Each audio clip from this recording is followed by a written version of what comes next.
Hello guys, তোমাদের সবাইকে সুনিরিয়াস ওয়ার্ল্ডে স্বাগত জানাই। আমি সুনিরিয়াস ওয়ার্ল্ডের সুনেত্রা চলে এসেছি নতুন আরেকটি ব্লগ নিয়ে। ব্লগটা দেখেই বুঝতে পারছো এটা একটা ট্রাভেল ব্লগ। চলো কোথায় গেলাম কি করলাম সবটা তোমাদের সাথে কিন্তু আজকে শেয়ার করব। আমাদের তো উঠলো বাই তো কটক যাই, স্কুল 2-1 দিন ছুটি মানে চলো বেরিয়ে পড়া যাক। আর দেখো মিষ্টি চলে এসেছে আগের দিন রাতেই। তো এখন লাগেজপত্র গুছিয়ে আমরা বেরিয়ে পড়ছি। এখন মোটামুটি রাত 9:45 বাজে। তো আমরা খাগড়াঘাট স্টেশনের উদ্দেশ্যে রওনা হয়েছি। আমাদের ট্রেন 10টা 5-10 নাগাদ হবে। তো এই খাগড়াঘাট স্টেশনে এই গঙ্গার ওপার দিয়ে যেতে না এত ভালো লাগে, তো সেই জন্য একটা ফুটেজ তোমাদের সাথে শেয়ার করলাম। স্টেশনে ঢুকে গেলাম 9:15, এখন 1 ঘন্টা বসে থাকতে হবে প্রায়। ছোট্ট ছোনাটা কে দেখি দেখি, ও বাবা হাত ডুববে না তো পড়ে যাবে তো, বলে বাবা ওরে বাবা পড়ে যাবে বাবা পড়ে যাবে। ওরে বাবারে দৌড়চ্ছে তো এরা। আমাদের ট্রেন ছিল কামরূপ এক্সপ্রেস, খাগড়াঘাট থেকে 10টা 5-এ। তো একদম রাইট টাইমে চলে এসেছে। আর যেহেতু খাওয়া দাওয়া আমাদের কমপ্লিট, তো ট্রেনে উঠেই আমরা এখন শোয়ার ব্যবস্থা করছি। ও বাবা দেখতে দেখতে সকালে হয়ে গেল, রাতে 1 ফোঁটা ঘুম হয়নি, কারণ ট্রেনে বাস আমার একদম ঘুম হয় না।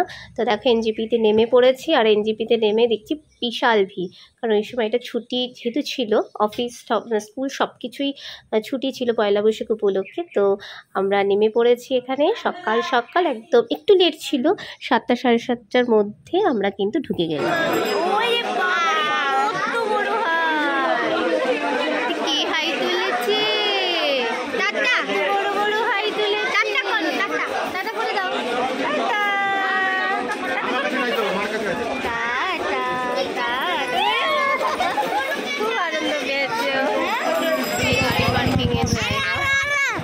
গাড়ি আসবে, আমরা মোটামুটি 1 ঘন্টা ধরে এখানে বসে আছি।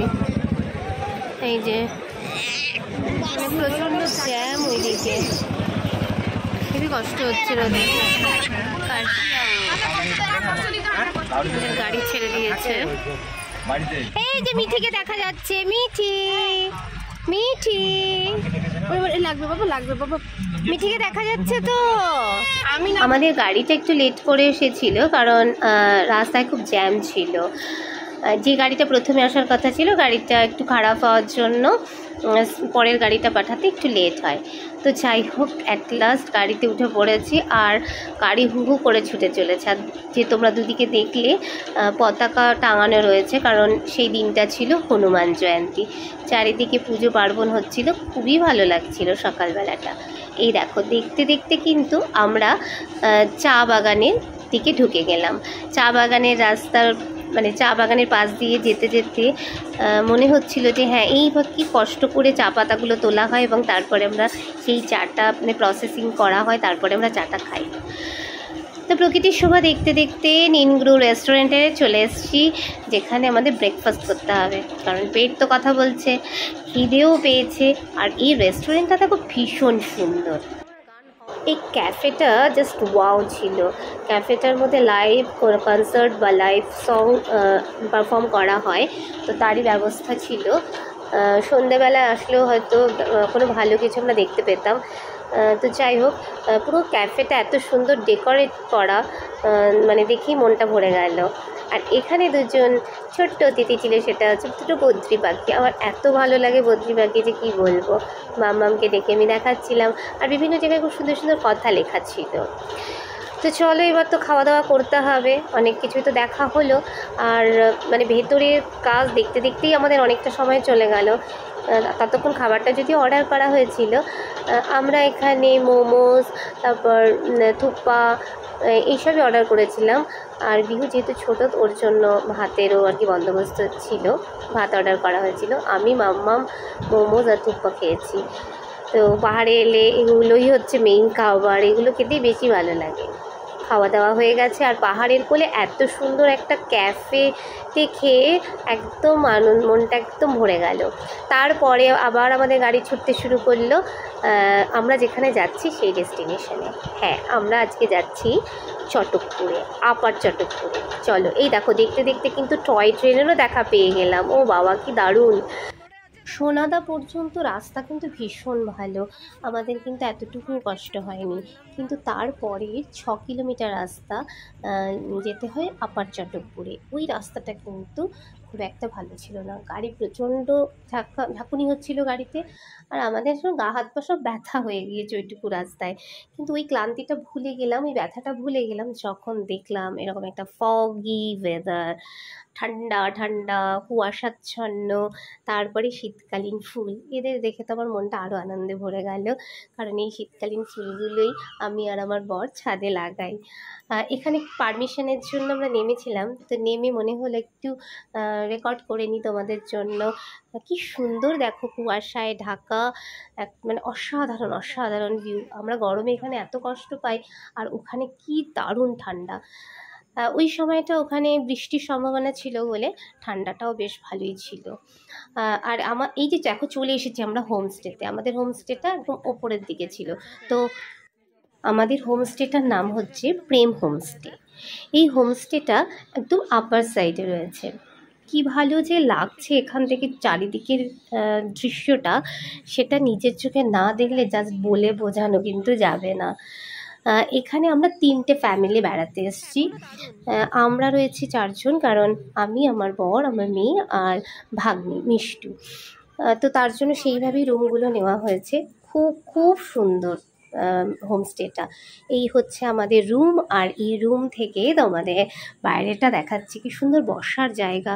আমার ওখানে কি মনে হচ্ছিল এখানেই থেকে যাই, এখানে বসে বসে সারাক্ষণ শুধু প্রকৃতির শোভা আর কি দৃশ্যমান করি, মানে এটাই মনে হচ্ছিল আমার। যাই হোক, হোমস্টেটার একটু দেখিয়ে নিলাম তোমাদের। দেখো, আমাদের রুমে 2টো বেড ছিল, 2টো সোফা ছিল, একটা টেবিল ছিল, আর টোটালটাই কাঠের তৈরি। আর টয়লেটটা দেখো খুব সুন্দর। এখানে একটা গিজারও রয়েছে, কারণ এখানে সব ঠান্ডা যেহেতু সব জায়গাতেই গিজার অ্যাভেলেবেল। আর এরা দেখো এখানে এসে আনন্দে, আমার বরটাও এখানে বাচ্চা হয়ে গেছে। আমাকে ধাক্কা মেরে বাহার থেকে ফেলে দিবি, তান যা করছিস তুই। আর নাইট ভিউ আমাদের হোমস্টে। ইয়া, এই দেখো, এই যে ছোট্ট ছেলেটাকে দেখতে পাচ্ছ, আমাকে ধাক্কা মেরে ফেলে দিচ্ছে, আমাকে পাহাড় থেকে ধাক্কা মেরে ফেলে দিচ্ছে। এখন কিন্তু কুয়াশা নেই, হ্যাঁ কিন্তু সব সাদা দেখা যাচ্ছে, একদম ক্লিয়ার, সাদা নেই, একদম ক্লিয়ার। ওই দেখো ধোঁয়া বেরোচ্ছে, দেখছো না? ধোঁয়া বেরোচ্ছে, রান্না হচ্ছে। সুন্দর, রাত্রিটাও খুব ভালো লাগছে, কিন্তু ভীষণ হাওয়া, এটা দেখলেই বুঝতে পারবে। এই হচ্ছে আমি একদম ঠান্ডায় কুহু কুহু করে কাঁপছি, আর মিঠি রানী শুধুই হেঁটে বেড়াচ্ছে, শুধু হেঁটে বেড়াচ্ছে। ভীষণ ঠান্ডা, বাচ্চাদের খুব অসুবিধা হচ্ছে। ও, তোমাকে দেখাবো, এই আছে আমাদের পালোয়ান। পালোয়ান হাই করে দিচ্ছে, হাই করে দাও পালোয়ান। কেমন ঠান্ডা, এর এমনি সময় ঠান্ডা ঠান্ডা লাগছে না। চলো এবার একটু আমাদের বারবিকিউ ব্যবস্থা আছে, তো স্ন্যাক্স খাই, খাওয়া দাওয়া করি। আর এখানে খুব তাড়াতাড়ি ডিনার হয়ে যায়, তো ডিনার খেয়ে আবার ঘুম। সময়টা ছিল পূর্ণিমার সময়, আর দেখো পূর্ণিমার চাঁদ একদম জ্বলজ্বল করছে। পাহাড়ে পরিষ্কার আকাশে পূর্ণিমার চাঁদ দেখা একটা সৌভাগ্যের ব্যাপার। তো সেটা আমরা দেখতে পেয়েছি, আমাদের প্রাণ মন সব ভরে গেছে। এবার তো ডিনার টাইম, খেয়ে দিয়ে ঘুমাতে হবে, কারণ পাহাড়ে খুব তাড়াতাড়ি রাত হয়ে যায়। তো চলো, খাওয়া দাওয়া কমপ্লিট করে আজকের মতো সবাইকে টাটা করে ঘুমাতে চললাম। আর হ্যাঁ, আমার ব্লগটা যাদের ভালো লাগবে অবশ্যই লাইক করো, কমেন্ট করো, আর যারা এখনও সাবস্ক্রাইব করোনি সাবস্ক্রাইব করে পাশে থাকা বেল আইকনটি অল করে দিও। সবাইকে টাটা, বাই বাই।